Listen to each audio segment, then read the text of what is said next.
Hi, everyone. Welcome back to the Real Stuff podcast. Today's solo episode is going to be a deep dive into all things Milo becoming a big brother. I put a question box on my Instagram. I sourced a bunch of your questions. And then I also just have a lot of things to talk about in this department. Everything from how we prepared Milo when we first told him that he was going to be a big brother, to the actual first time that Milo and Coco met, things I learned, things I did. You know, I'm not an expert in this in any way, shape, or form. I obviously only did this once, but I do think I did it pretty well. If I do say so myself, I'm very pleased with the way I did it, and I think I have some insightful takeaways that people who are about to go through this themselves might learn something from. I'll try to make this solo episode one where I share my insights and my journey alongside some of the questions that I got in that box. So, the first question that I feel like is a good way to set this up, someone wanted to know how quickly into my pregnancy we told Milo that he was going to be a big brother. And I know that this is a little bit unconventional, but I actually checked my pregnancy test when I found that positive result in front of Milo. If you watch that YouTube video where I found out the second time, you will see that I was taking a bunch of tests, and although the early ones were negative, I kind of knew that it was just too early and that I was, in fact, pregnant. And then I had a handful of pregnancy tests that had a book error on them. So I would put the test in my pee, and then I would look at it, and it said book error.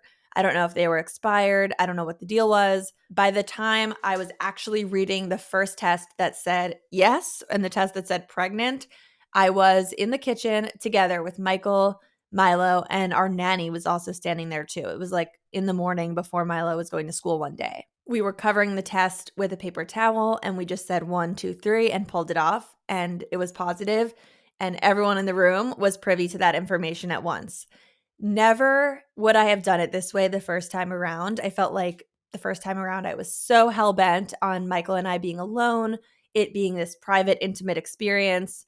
Obviously, I didn't have a toddler in my life the first time around to even consider doing it in front of a toddler, but I would never have done it in front of anyone but Michael. This time around, just everything about getting pregnant felt way less private the second time around. I mean, we told almost everyone in our entire lives immediately before we even went to that first OB appointment and confirmed a heartbeat. So we did tell Milo immediately, and the way we framed it was that his baby, Milo's baby, was growing inside mommy's tummy. I don't remember where I learned that from. Someone said to refer to the new child as your toddler's baby so that they can feel some sense of connection to it, some sense of ownership over it. I guess it kind of just diminishes the sense of competition of this is mommy and daddy's other baby. Instead, it's their baby, and they have a lot of responsibilities that are up and coming. The truth is, maybe not everyone thinks that it is a good idea to tell your toddler about the pregnancy this early in the process, especially someone who's maybe been through a pregnancy loss before. I can see how you might feel nervous and you might want to wait until after you're a little bit farther along before you loop the other sibling into it, before you get them excited. My personal thoughts on it were that we could tell him what was happening because he was sort of understanding what we were saying, but not quite. At that point, he was just over 2 years old. He was like 2 years and 2 months old. So he sort of got it. He had friends that had younger siblings, kind of could understand the concept, but very, very loosely. He was not at the age yet where he could truly understand or where he would feel the loss of the baby had we lost the baby. Maybe I'm wrong, but my personal intuition, knowing my own child, I felt like if something were to happen, we could navigate having that discussion with him. I remember saying to Michael, the way I see it is he doesn't know how long it takes to have a baby or how long a pregnancy takes. And I can tell him it takes 9 months to grow a baby. But that means absolutely nothing to a toddler who has no concept of time and how much time is passing. So even if the pregnancy hadn't been successful, say I got pregnant 3 months or 6 months later, I felt like I didn't actually have to ever tell him if something had gone wrong. I could just tell him it was taking longer to grow the baby in mommy's tummy, knowing that I was planning on having another baby. I'm curious what your guys' thoughts are on this, and if you have a toddler, if you would feel comfortable dropping the information right away. I think a big part of it does revolve around their age. In hindsight, if Milo was a little bit older, like the age that he is now, there's a chance that I maybe would have wanted to wait until I knew that the pregnancy was viable before I looped him into the discussion. But at the time, it felt right to tell him. He got excited. I mean, as excited as he could be for this foreign concept that he didn't really know how it was going to look. We told him Milo's baby is in mommy's tummy. And I actually recorded a video where I'm standing with him in the mirror and I'm pointing to my tummy and I'm asking, who's in here? And he says, Milo's baby. Milo's baby is in mommy's tummy. And that video is actually the video we used to tell our parents that the second time around we were pregnant. And then the truth is, after I got that positive pregnancy test, we didn't do too much talking to Milo about being a big brother or what was up ahead until after we did get that first ultrasound. And it was kind of easy to do at that point because between something like 4 weeks and 7 or 8 weeks of pregnancy, I wasn't really yet feeling many of those symptoms that made it kind of obvious later on that I was pregnant. I wasn't throwing up yet. I wasn't extremely nauseous all day. There weren't many things that I had to opt out of with Milo and tell him I can't do this right now. The only thing that was happening in those early days was extreme exhaustion, which would usually happen right after I put him to bed. So I didn't feel the need to share too much with him up front. But after that first ultrasound, we did show him a picture. As anyone who's had an 8-week ultrasound knows, it's not much of a picture then. It's like a little blob, but we were able to bring him home this photo and say, that's your baby brother or baby sister. And it got a lot more exciting, I would say, around the sex reveal, which we did around like 10 and a half, 11 weeks. Someone asked me in the Instagram question box if before the reveal, he gave us a sense of whether he wanted a brother or a sister. I don't remember ever asking him, what do you want? Like, do you want the baby to be a boy or a girl? Instead, we asked him a lot, what do you think it is? Or do you have a feeling that it's something? He always across the board said boy. My brother's wife, Hannah, was pregnant at the same time as me. She was due 3 weeks before. And they found out the sex of theirs, about a month before we did. And I remember before they found out the sex of their baby, Milo said to us, Auntie Hannah is having a girl and Mommy's having a boy. And so when Hannah's baby was in fact a girl, we felt like maybe Milo is this intuitive soul and maybe he knows it and maybe it is a boy. Then we did the sex reveal with the cookie. And if you missed the video on my social media platforms, we basically had sprinkles inside of a big chocolate chip cookie. And we told him, break the cookie open and tell us what color you see. We didn't want to warn him ahead of time that he was either going to see pink or blue. I remember he was in this stage where he was kind of always trying to prank you and like make jokes and say the wrong thing. And I could totally have seen him saying it's blue when they were pink or it's pink when they were actually blue. So instead we just said, tell us what color you see. And he broke open the cookie and he said, it's pink. And when we said, do you know what that means? It means that the baby in mommy's tummy is a girl. And you can actually see in that video, his face kind of changes. I mean, I still don't think he fully understood what it exactly means. Or, there's a difference between knowing what it means and being able to comprehend it versus actually getting it and actually knowing what the implications of that are. I think his face just kind of changed because for so long he was saying it's a boy. And now we're telling him, no, look, the sprinkles are pink. It's a girl. Even though I don't think he fully understood what that meant from that day forward, he knew logically that he was getting a sister and he started telling people, I'm going to have a baby sister. The baby in mommy's tummy is a girl. Throughout the rest of my pregnancy, we kind of kept talking loosely about his baby sister that was coming. And we would try to include him in some of the things that we did, like building her crib. He was sitting alongside us. We were talking very actively about how this is where the baby's going to sleep. We organized her closet.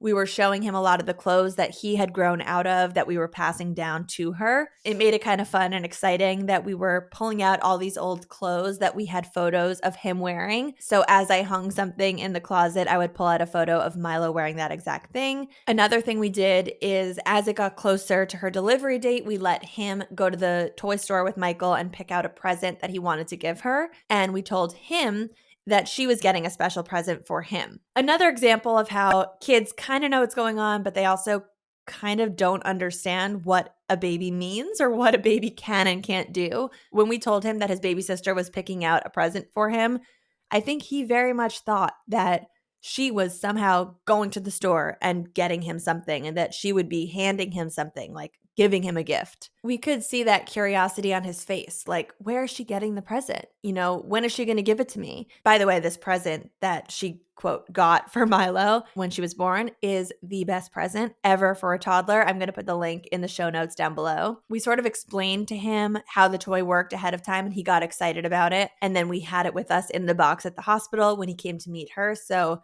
he really did feel like she got him the toy, and the toy came along with her. I need to describe this toy for you because it's an amazing toy. We call it the Squishies. You get this tank of water that you put this magic powder in, and then you have these little trays that are shaped like different animals, and it comes with about 20 different colored squeeze out gels that are a little bit shiny and iridescent and all different colors. So you squeeze the gels into the trays to make them almost like molds of animal shapes, and then you drop the trays into this big tub of water that has the magic powder in it. You let it sit in there for a few minutes, and then after the gel starts kind of peeling away from the sides, you shake it so that the animal comes off the mold, and then it's just floating in the water. And you let it sit in the water for about 20 minutes, and it puffs up and hardens and turns into a little squishy toy that is so much fun to play with. You're supposed to kind of leave them in water, so they live in water on our countertop, almost like they're fish, but you could take them out and play with them. Side note, it was just the best toy. He was so excited about it. And we sort of walked him through and showed him a video of someone else using that toy before she was born. So he was so excited that he was going to get to do that project after she was born. In trying to think of some of the things that we did to just generally prepare him to be a big brother and sort of build his confidence about what was coming, one thing we did that we actually did with potty training too was talking about Milo in front of him. So with potty training, Michael and I would every so often, as we were getting ready to start potty training him, I would look at Michael in the middle of the kitchen when Milo was right there doing his own thing. And I would say, Daddy, you know what I just realized? Milo is so ready to use the potty. And Michael would say, Mommy, I know. Milo is going to be the best. He's such a big boy. He knows what he's doing. We weren't talking to Milo. We were talking to each other about him in front of him. And he would just sort of perk up and look at us. I could see out of the corner of my eye that he was watching and listening, but he wouldn't really say anything. He was just hearing what we said about him. And we would do similar things here. So every so often in the months leading up to her birth, we would just say to each other, Milo is going to be the best big brother. He's going to be so nice to his little sister. He's going to take care of her. I'm so excited to see him. Michael would respond and be like, I know. Milo is born to be a big brother. He is going to be the best. He's going to be the best big brother in the world. I'm so proud of him. And once again, I think it makes a difference when you're not talking to them. There's something about looking at a toddler and saying, hey, can I tell you something?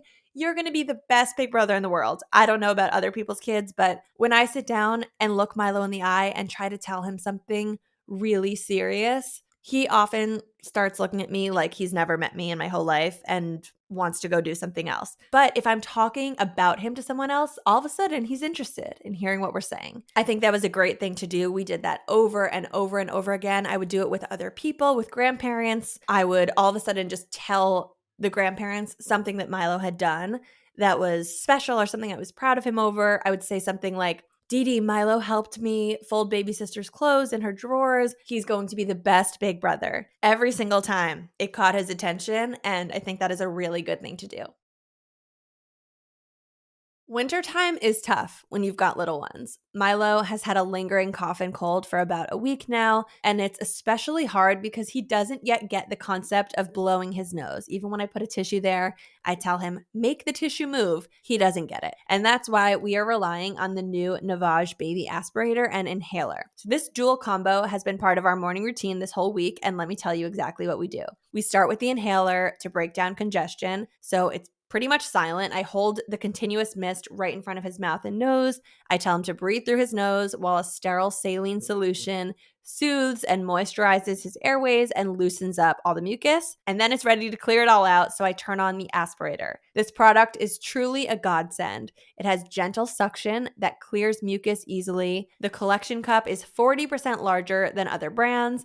And I also love that it plays music and has fun lights on it. And if I ever forget to turn on the music or the lights, no need to worry. Milo will remind me immediately. I've used both of these products on my toddler and also my newborn, and Naväge Baby products are built to last longer and perform better, so I can trust them to help our family through cold and flu season and beyond. Parenting is truly hard enough. Make your life easier by ordering the new Naväge Baby aspirator and inhaler today. All my listeners can go straight to my exclusive URL, which is naväge.com/realstuff, where you can find full product details and order both of them. That's NAVAGE.com/realstuff. Don't wait. Order these now at naväge.com/realstuff. All right. So now moving on to the hospital and the actual meeting moment where Milo meets his baby sister, Coco. I personally watched a bunch of videos of siblings meeting each other. I think Instagram and TikTok knew what milestone was coming up in my life, served me a lot of content.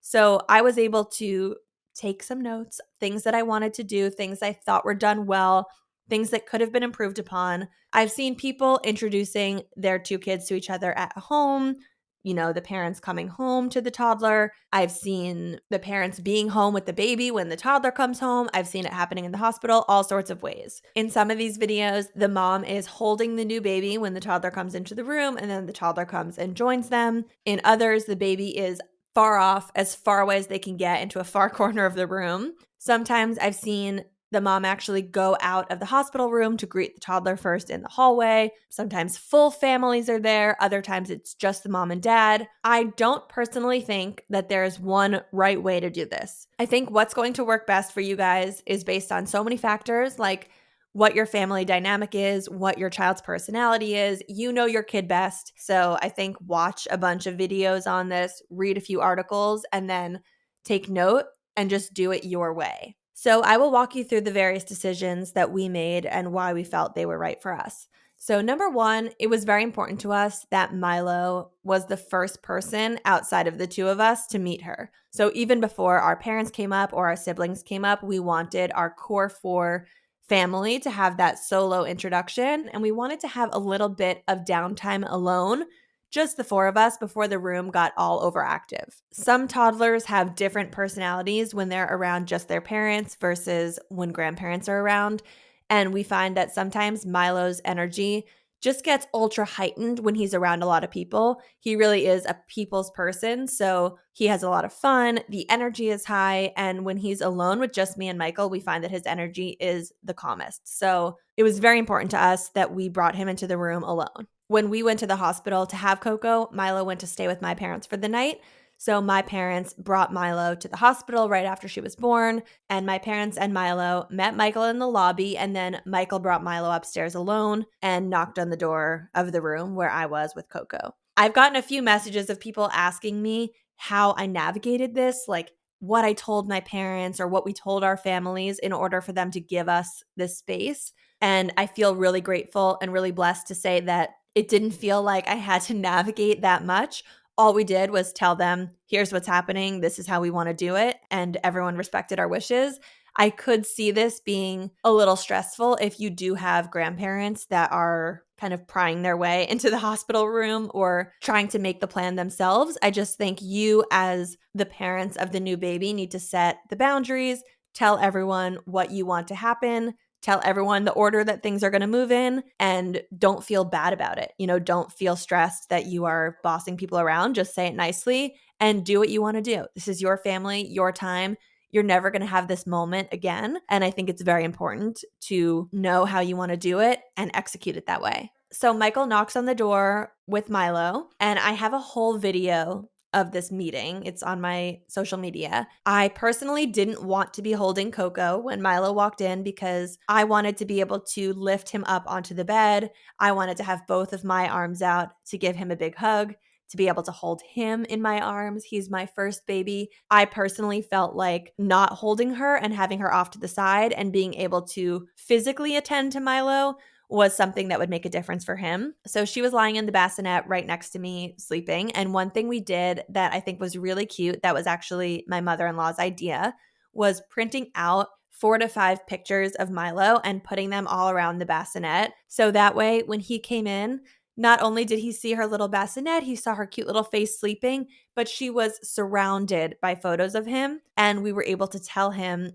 she's been looking at pictures of you all morning, which made him feel so special and immediately gives him a connection to the child in the bassinet because he sees himself in there with her. So I lifted him onto the hospital bed with me. We took his shoes off first. Apparently, by the way, that's a big thing. Many parents forget to take the toddler's shoes off and you're about to bring the baby onto the bed. So obviously for germs and every other purpose, shoes off. Something else I didn't even mention, the hospital room had like a little hand washing station before they came through the door. So obviously toddler needs clean hands and shoes off. Once he was up on the bed, I let him first look at Coco and we sat there kind of looking at her sleeping together. And then once he had settled into the bed next to me and got cozy under the covers with me, Michael lifted Coco up and put her in our arms and we all held her together. A little bit of insight about this video and how it was created, because there were a couple of comments on it being like, what is this highly produced video with multiple angles and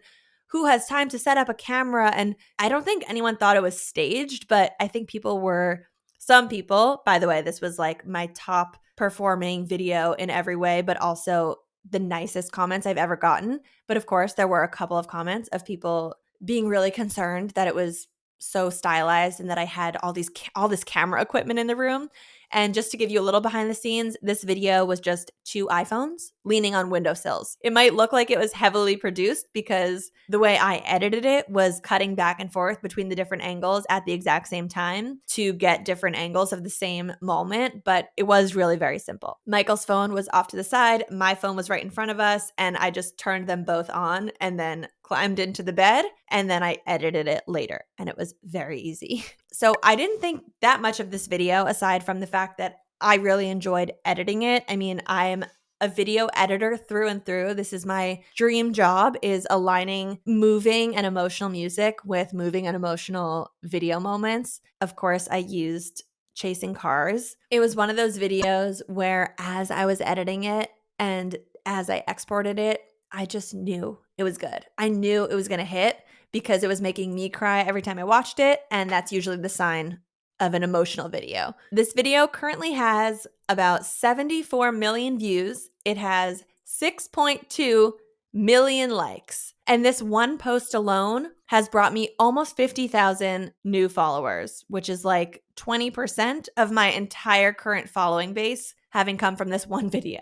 The video has just been reshared and reposted hundreds of times, including by accounts that are motherhood focused or childhood development experts. I do believe there's not one right way to introduce siblings, but one person that posted this even reposted it with text on top saying, this is the ideal way to introduce siblings to each other.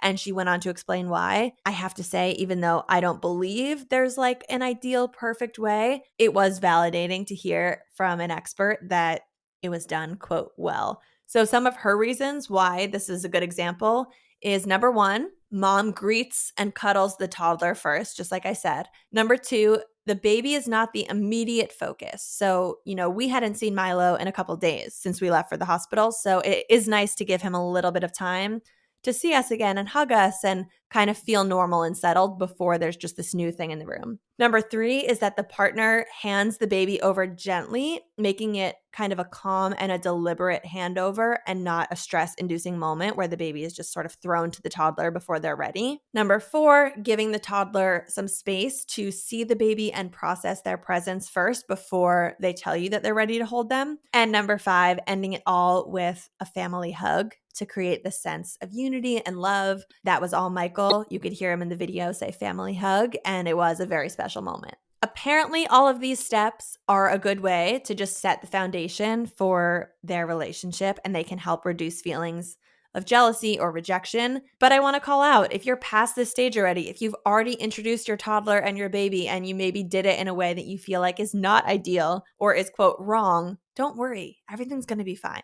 You didn't ruin their relationship. Yes, maybe you could have done it differently. And if you have other kids, maybe you will do it differently in the future. But please don't be hard on yourself. And I want to make sure it doesn't come off as me saying in this podcast, like we've been doing everything perfectly. Obviously, we have not. And we've had other issues that we've had to deal with. I do have some other things to share that we've been doing at home since bringing the baby home that I do think have helped a little bit with Milo's adjustment. Someone told me that your toddler is actually in a stage where they're going to notice and remember things, but your baby will not. So if you have the choice in every situation, assuming the baby is safe, always put your toddler first. For example, leaving Coco for a second or two longer, even if she is crying, to attend to Milo first can go a long way. Of course, use your judgment. If the baby is crying and needs you, then the toddler needs to wait. But in moments where it's not that important that you rush to the baby, make sure the toddler knows that you're there and looking at them and focusing on them and that the baby can wait. I was also told to never blame the baby as a reason to the toddler that you can't do something. So, for example, if I had to be feeding the baby and I can't do something with Milo, never say, I'm sorry, Coco needs me, or Coco's crying. Instead, slightly rephrasing it so that it's the mom and dad making the choice can make a little bit of a difference. So, for example, something like, Mommy's just finishing up, or Daddy's just getting a burp out. Honestly, not even using her name in the sentence when we're explaining to Milo why we cannot do what he's asking us to do. Another thing I was keeping track of loosely in my mind was the amount of times that I told Milo that he needed to wait for something. So if I was doing something with Coco and he asked me for something and I had to say, Mommy's finishing up or I'm just getting a burp out, I would try to take note that I had just caused him to wait, and I would try to say something similar to Coco in front of him so that he would hear me telling her that she needs to wait and that it's her turn to be patient. So, for example, if I was holding her and I was going to put her down in the bouncer, even if she was not crying or not fussing, especially if she was not crying or not fussing, I would put her down and I would say something like, okay, Coco, your turn to be patient. Mommy's going to go sit with Milo now, or I can't hold you anymore because I need to go get Milo a snack. And he was always very attuned to that. He would clearly be processing, Mommy is talking to the baby about me. She's telling the baby that the baby needs to be patient. And I just feel like that sort of energy of him hearing me say that to her, especially in a moment when she's not crying. So it's almost like she listened to Mommy and she sits down in the bouncer calmly while I go to Milo. That's a good lesson for him down the line, that if he's ever asking for me and I can't be with him because I'm doing something with her, he can also sit calmly and quietly, and he doesn't have to fuss when I'm paying attention to her. And speaking of attention, Michael and I were always alternating as much as possible who was doing things with the baby. So in the beginning, when I was nursing, I obviously had to be the one to feed her, but I would always try to pass Coco off to Michael for burps in between the nursing session, or just to hold her after I was done so that Michael could not only get time with her, but also so that Milo could see her with both of us. As you might know from other episodes of this show, Milo is a little bit more attached to Michael. So I wanted to make sure that he didn't just think that Daddy was his and Mommy was in charge of the baby. And now that I'm no longer nursing, we make sure that Michael feeds her just as much as I do, and we do equal things with her in front of him. I do see that when Michael picks up Coco, he does get a little bit more agitated, he being Milo, does get a little bit more upset than when I pick up Coco, especially if it's during a time when he was trying to do something with Michael. But we've talked about how important it is for us that both of us are sharing the responsibilities of the baby and that both of us are equally parenting her in front of him so that he could just get used to us all doing everything. Let me think. Some other things we've done since bringing her home. We definitely intentionally planned a lot of Milo and Mommy and Daddy time that did not involve Coco. We would leave her at home with grandparents or with our nanny while the three of us went out. Even during the time when Michael and I were on our leaves from work to be with the newborn, we utilized some of that time for just Michael, Lucie, and Milo time. And Milo has really been so sweet in all of these situations. If we are out somewhere, just the three of us, and somehow it comes up that we're doing something as a family, he says, no, we're not. Coco's not here, which is really, really sweet and so intuitive for a 3-year-old. From the moment she came home, He honestly did seem very interested in her. Not all the time. He does do plenty of things without focusing on her. And of course, in the very beginning, she's mostly sleeping. But anytime she would open her eyes or wake up or be looking at him or smile, he was very attentive, very interested. He says all the time, I want to hold her, I want to kiss her. Honestly, he's just said some of the cutest things. I'm going to look out for her forever. She's our cute little bundle. Or she'll come in the room and he'll say, our sweetie girl is here.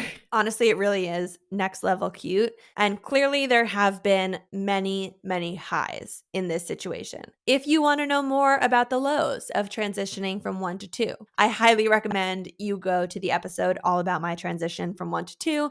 I dive into the lowest lows that we've been through. And honestly, in hindsight, there were many, many elements of the 1 to 2 transition that felt a lot lower than anything I felt in the 0 to 1. Things that felt harder both on us as parents and also harder on us in terms of our relationship. Lots of stress, lots of things to deal with that were unexpected in relation to our toddler. Brief recap, most of his troubles came out in the form of separation anxiety and having attachment issues, not wanting to go off to school out of nowhere, being strange, wanting to always be at home with us, not even having separation anxiety from us, but if we took him out somewhere, separation anxiety from the house, him just wanting to go home and not wanting to do activities. So as far as where we are now with all of this, after about 1 month, so almost 4 weeks exactly, Milo started to improve across the board, attachment-wise. We worked with his teachers a lot, multiple phone calls,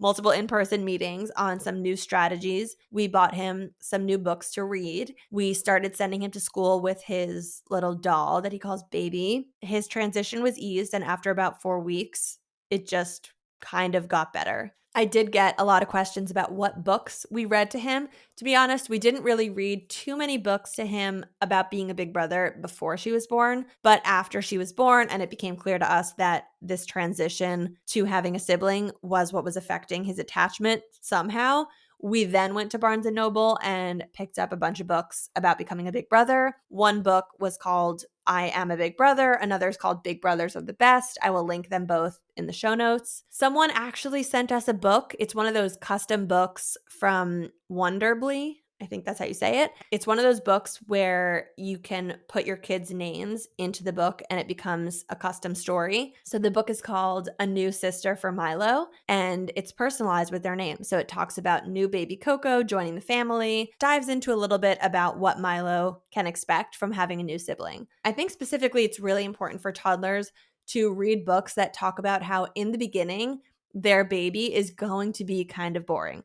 All they do is sleep and eat and get their diaper changed. That is it. Having a sibling, it's easy for the toddler to just be so anxious and excited for the stage where they can play with them. And that really doesn't happen for, 9 months. Vital to have books that lay the groundwork and the foundation of what is actually going to happen. And honestly, I don't actually think any of these books healed anything. I think time is the real healer. So after about 1 month, and us settling in, things just started to feel more normal for him. I think he then came to his own inner realization that his relationship with his mom and his dad and his home life was staying the same, and he ended up settling in just fine. Just to round out this solo episode, some other questions from the question boxes. So someone asked, what is their exact age gap? It is pretty much exactly 2 years and 10 months. And someone else wanted to know, what are the pros and cons of this age gap, an almost 3-year age gap versus having 2 under 2, specifically as it applies to introducing a sibling. I've said this before, but my personal choice about when I wanted to start trying to get pregnant the second time around was not about desiring a specific age gap so much as it was about wanting to wait until I felt excited to actually have a baby again. I did not feel that prior to Milo being 2. I think the pros of having a toddler that is a little bit older when you have your baby, meaning, close to 3, are that obviously he's aware. He kind of gets what's going on. He's a little bit more self-sufficient. For us, that meant he was potty trained. He can do some things on his own. He's able to communicate a little bit better. You can kind of sit him down and be rational with him.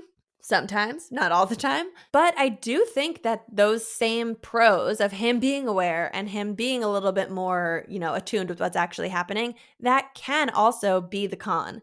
Because I do think that people who have a toddler that's under 2 when their baby sibling comes, they probably don't have as many emotional changes to deal with because they're just still a baby themselves. I think even though the emotional tumult of dealing with an older toddler's emotions might be challenging, personally, I prefer it to the physical demands of having 2 under 2 and having multiple babies in the house and multiple diapers to change. But once again, I did not choose this based on not wanting 2 under 2. Had I been ready to have a baby, or had I been really excited to get pregnant again prior to this, I probably would have had 2 under 2. Someone asked in the question box if I was ever scared that Milo might hurt her. Only a few times did he try to test the limits with us in my pregnancy and say, I'm going to hit baby sister. He would look me in the eyes and say, when my baby sister comes, I'm going to hit her. And the first time he said it, I kind of freaked out. Eyes got huge, looked at him and said, oh no, you're not going to hit her.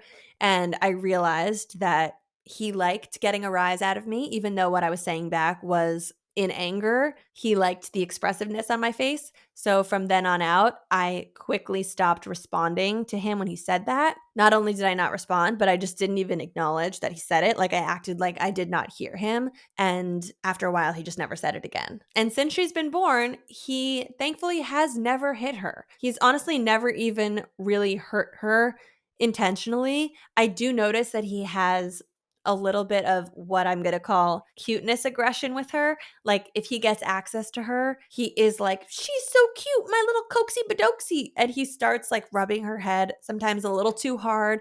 Or if he's hugging her, he can start squeezing her a little too tightly. We definitely need to monitor him when he's around her. And we don't often just leave her on the floor and let him be around her without us there. But I'm grateful he hasn't actually tried to hurt her yet. I'm sure that will come down the line when they're typical siblings fighting with each other and hitting and pushing and all the normal stuff. Somebody asked if we set any boundaries with Milo to avoid passing sicknesses to Coco. And yes, from the start, we told him that he can only kiss her on the top of her head or on her toes. No face in her face. We don't want his mouth to be anywhere near her mouth. We don't want his mouth to be anywhere near her hands because she's putting her hands in her mouth. He has actually been sick with a bit of a cough and cold this week. So we are always trying to get him to cover his coughs or, not sneeze anywhere near her. And when he comes home from school, we are very, very diligent about having him wash his hands first thing. And of course, taking his shoes off, especially before he walks into the living room or anywhere near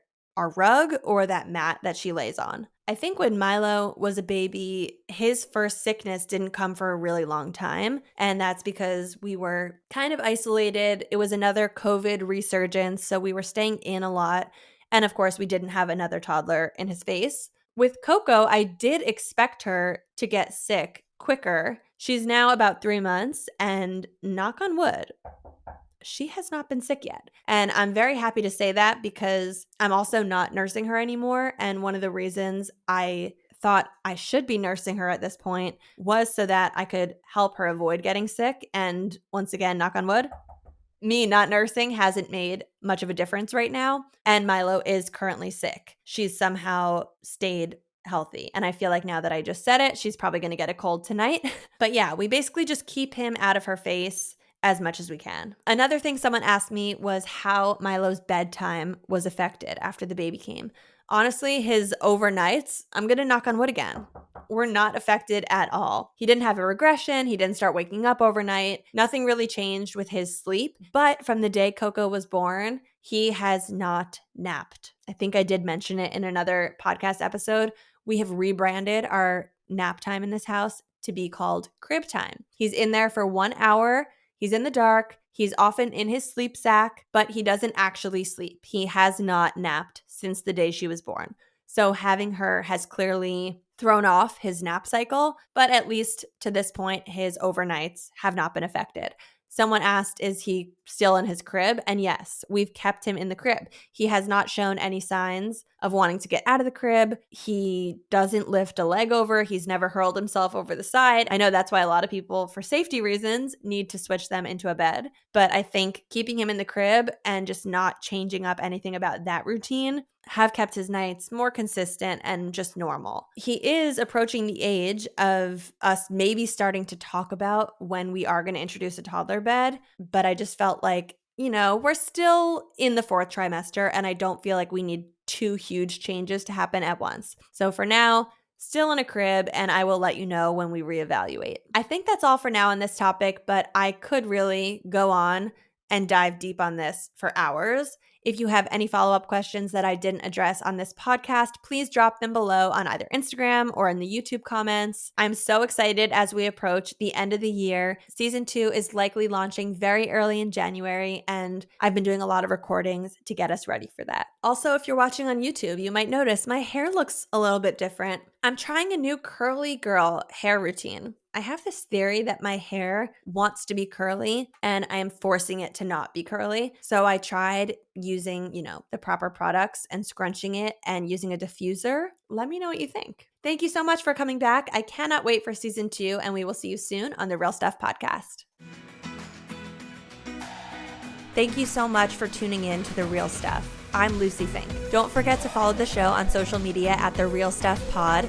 And if you're liking these episodes, please head over to Apple Podcasts and leave us a written review. It helps the show so much. And if you're feeling called to come on the show, visit luciefink.com/apply and tell us your story. We'll see you next week for another intimate conversation on The Real Stuff.